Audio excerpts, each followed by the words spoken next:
हर medicine follow करने के बाद, हर एक डाइट को फॉलो करने के बाद कि क्यों मेरा क्रिएटिनिन लेवल बढ़ता जा रहा है। जैसे 3.54 का जो लेवल है वो क्रॉस होता है, क्रिएटिनिन के लेवल बहुत तेजी से बढ़ने शुरू होते हैं। किडनी के पास ताकत है अपने फंक्शंस को बढ़ा लेने की। आप सभी को एक जैसा लग सकता है कि क्रिएटिनिन को कम करना और किडनी को बचाना एक जैसा है, बट ऐसा नहीं है। आपको खाना अच्छा नहीं लग रहा, खाना आपसे खाया नहीं जाता, आप मजबूरी में थोड़ा सा खाना खाते हो तो आपका वेट डाउन होना शुरू होगा।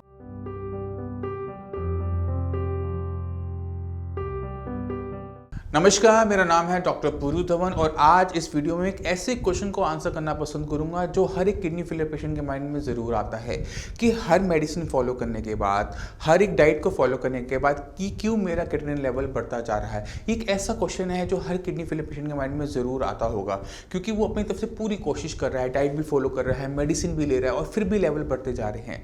तो इसको आज हम बहुत सिंप्लीफाई तरीके से समझेंगे कि ऐसा क्यों होता है और समझेंगे कि क्यों क्रिएटिनिन को कंट्रोल करना इतना मुश्किल होता है।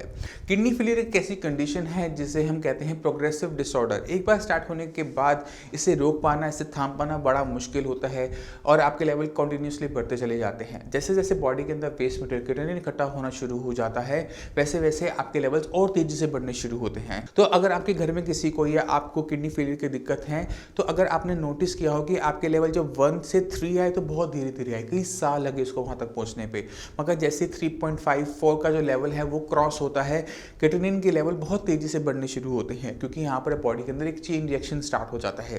क्या होता है, कैसे होता है, मैं आपको समझाने की कोशिश करता हूँ। जब हमारी बॉडी में वेस्ट मटेरियल इकट्ठा हो रहा है, क्रिएटिनिन इकट्ठा हो रहा है, यूरिया इकट्ठा हो रहा है, तो आपको लगता है कि सिर्फ यही 2 वेस्ट मटेरियल है, क्योंकि रिपोर्ट के अंदर आप सिर्फ ये 2 वेस्ट मटेरियल देखते हो, मगर ऐसा नहीं होता। ये हमें आइडिया देते हैं कि बॉडी के अंदर बहुत सारे वेस्ट मटेरियल क्रिएटिनिन जैसे, यूरिया जैसे इकट्ठे हो रहे हैं और उनमें से एक होता है एसिड।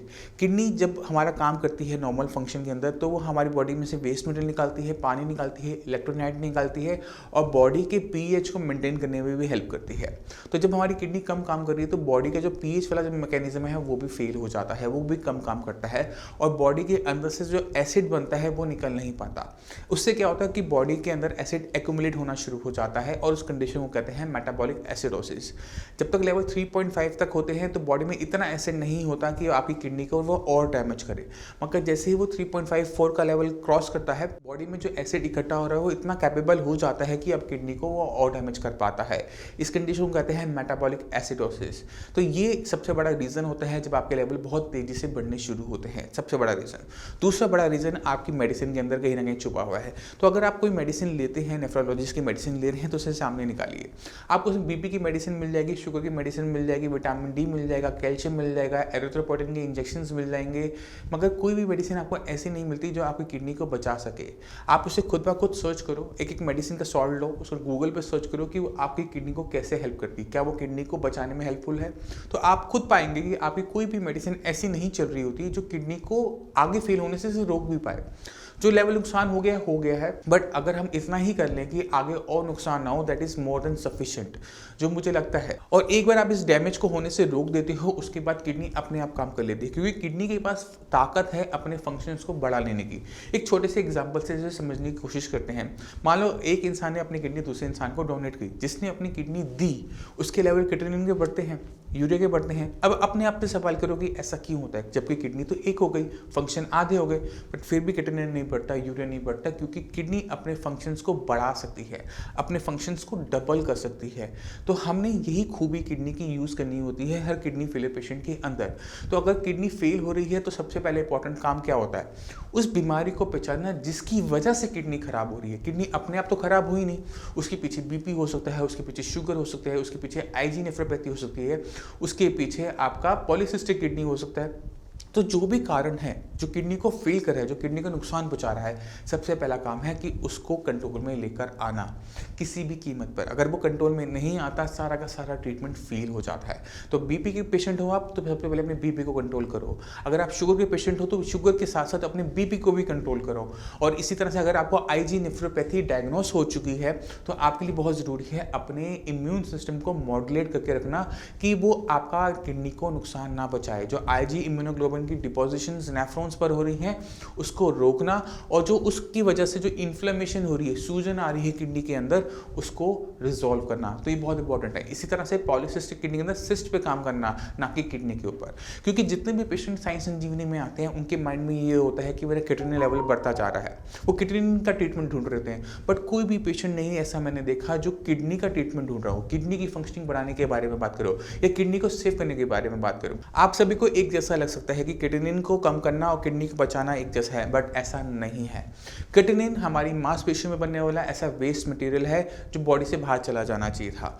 तो अगर हम अपने खाने के अंदर कुछ इस तरह की लिमिटेशन करते हैं कि हमारी बॉडी में से मसल्स, क्योंकि मसल्स में बनता है, मसल्स कम होनी शुरू हो जाए तो पेशेंट के अंदर किडनी के लेवल गिरते हुए देखे जाते हैं, मगर वो टेम्परेरी होते हैं। मैं आपको एग्जांपल से समझाने की कोशिश करता हूँ। अगर मान लो मैं एक किडनी फेलियर पेशेंट को कहता हूँ कि आपने रोटी खानी है और साथ में घिया खाना, और घी के अंदर सिर्फ आपने नमक और हल्दी डालनी है, तो क्या होगा कि पेशेंट 2-4 दिन तो बहुत शौक में खा लेगा कि हाँ डॉक्टर साहब ने बोला डाइट ऐसी दी है। मगर कुछ दिन के बाद आप नोटिस करोगे कि घिया और रोटी खाने की वजह से, सेम डाइट रोज खाने की वजह से आपको खाना अच्छा नहीं लग रहा, खाना आपसे खाया नहीं जाता, आप मजबूरी में थोड़ा सा खाना खाते हो, तो आपका वेट डाउन होना शुरू होगा। और ये वेट कहाँ से डाउन होगा? आपकी मसल से। आपकी मांसपेशियाँ कम होनी शुरू हो जाएंगी, और जैसे जैसे मांसपेशियाँ कम होंगी आपका वेट डाउन होगा। किडनी कहाँ बन रहा था? मसल्स में, और मसल्स में जो उसकी प्रोडक्शन थी वो डाउन होनी शुरू हो जाएगी।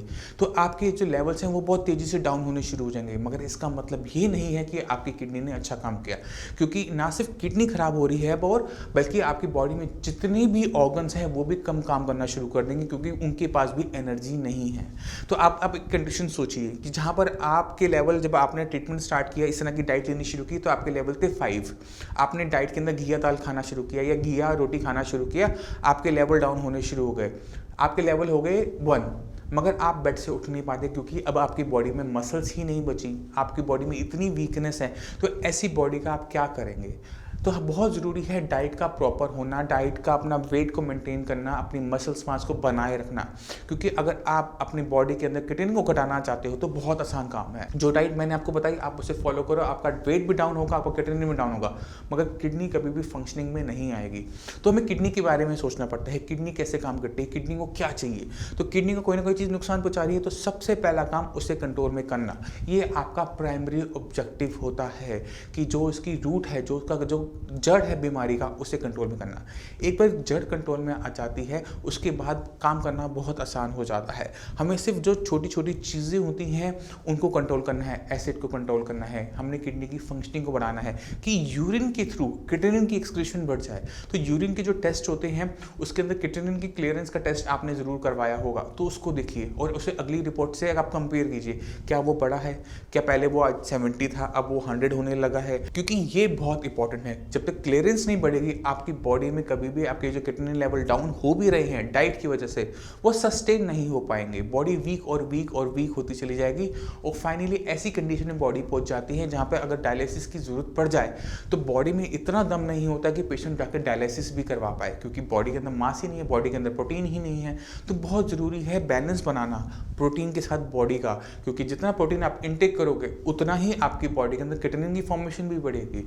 तो ये बहुत इंपॉर्टेंट होता है हर एक किडनी फेलियर पेशेंट के अंदर, डाइट को इस तरह से प्लेस करना कि पेशेंट का जो वेट है वो मेंटेन हो, मसल मास है वो मेंटेन हो और किडनी डाउन हो। तो आप समझ गए कि एक किडनी फेलियर पेशेंट को अगर चाहता है कि वो अपने किडनी को डाउन करे, अपनी किडनी की फंक्शनिंग बढ़ाए, तो उसे बहुत सारे सेगमेंट्स पे एक साथ काम करना पड़ता है।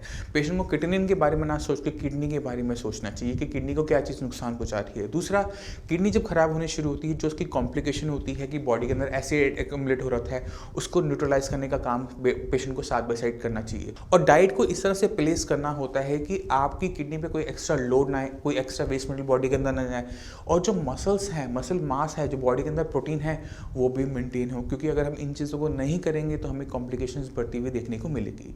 सबसे इंपॉर्टेंट, जो आप मेडिसिन ले रहे हो उसको खुद ब खुद एग्जामिन करो, एक बार देखो तो सही कौन सी मेडिसिन आप किस पर्पज से ले रहे हो। और अगर उसमें आपको मेडिसिन कोई भी नहीं मिलती जो आपकी किडनी की फंक्शनिंग को बढ़ा सकती है तो आपके आपके लेवल ज़रूर बढ़ेंगे। तो ये बहुत इंपॉर्टेंट चीज़ें होती हैं जो हर एक किडनी फेलियर पेशेंट को खुद ब खुद एग्जामिन करनी चाहिए और उसको खुद ब खुद समझना चाहिए, क्योंकि किडनी फेलियर की कंडीशन के अंदर जो नॉलेज होती है सबसे बड़ी पावर होती है। जितनी नॉलेज मेरे को है उतनी नॉलेज आप सभी को भी होनी चाहिए, तब जाकर आप अपनी किडनी फेलियर की कंडीशन को बहुत आराम से कंट्रोल कर पाएंगे। आपको पता होगा कि कौन सी मेडिसिन मेरी बॉडी में जाके क्या काम करेगी और मुझे उसका क्या बेनिफिट मिलेगा। क्या मैं इससे मेरा क्रिएटिनिन कम होगा या नहीं होगा, क्या इससे मेरी किडनी की फंक्शनिंग बढ़ेगी या नहीं बढ़ेगी। तो इसका आपको आंसर अपने आप मिलना शुरू हो जाएगा और ये किडनी फेलियर पेशेंट के लिए मस्ट है, क्योंकि किडनी जो एक बार खराब हो जाती है वो रिवाइव नहीं होती। जो किडनी आपके पास बची हुई है उसी से आपने काम करना है, उसी से पूरी ज़िंदगी चलानी है, उसी से अपने पूरी बॉडी की फंक्शनिंग बनाए रखनी है। तो अब बहुत इंपॉर्टेंट है एक किडनी फेलियर पेशेंट के लिए नॉलेज का होना कि किस तरह से हम अपने किडनी को ठीक बनाए रख सकते हैं, किस तरह से अपनी बॉडी में हम ताकत बनाए रख सकते हैं, किस तरह से अपने क्रिएटिनिन को हम डाउन कर सकते हैं। मैं उम्मीद करता हूँ इस वीडियो से आप काफ़ी कुछ समझ गए, काफ़ी क्वेश्चन के आंसर आपको मिल गए हैं कि क्यों आपके क्रिएटिनिन लेवल बढ़ते जा रहे हैं। फिर भी आपके माइंड में कोई भी डाउट हो, कुछ भी पूछना चाहते हो तो नीचे दिए हुए नंबर पर कॉल कर साइंस संजीवनी के डॉक्टर से आप फ्री ऑफ कॉस्ट कंसल्टेशन ले सकते हैं। आप अपॉइंटमेंट लेकर मुझसे भी आकर मिल सकते हैं। अब इसी के साथ मैं आपसे वैसे चलने की आगे चाहूँगा। मिलते हैं अगली वीडियो में कुछ नया टॉपिक लेके, इसी के साथ चलने की आगे दीजिए। धन्यवाद।